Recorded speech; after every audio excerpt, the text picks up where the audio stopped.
A program to observe the International Day Against Drug Abuse and Illicit Trafficking was organized by the Social Welfare Department, Government of Meghalaya and the Meghalaya Police on the 25th of June 2022 at the Soso Tham Auditorium in Shillong.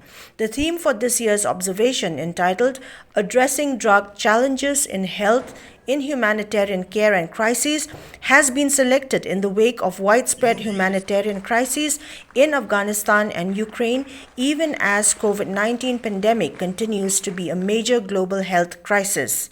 The Deputy Chief Minister of Meghalaya, Preston Tinsong, graced the occasion as chief guest, while Meghalaya Home Minister Lakmen Rimbui was the guest of honor.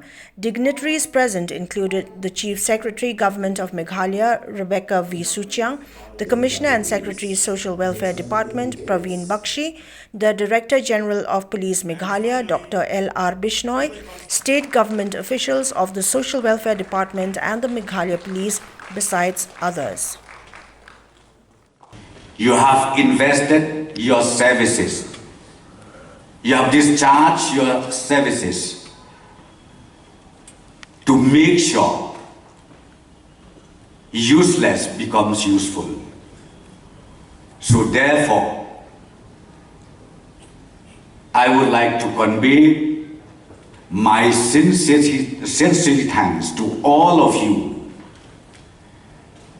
the services that you contributed towards this society is unforgettable. And the government is also here with all of you. Jointly let us work together. Ultimately, within few years' time from today, I'm sure we will be able to say, to declare Meghalaya free from drugs.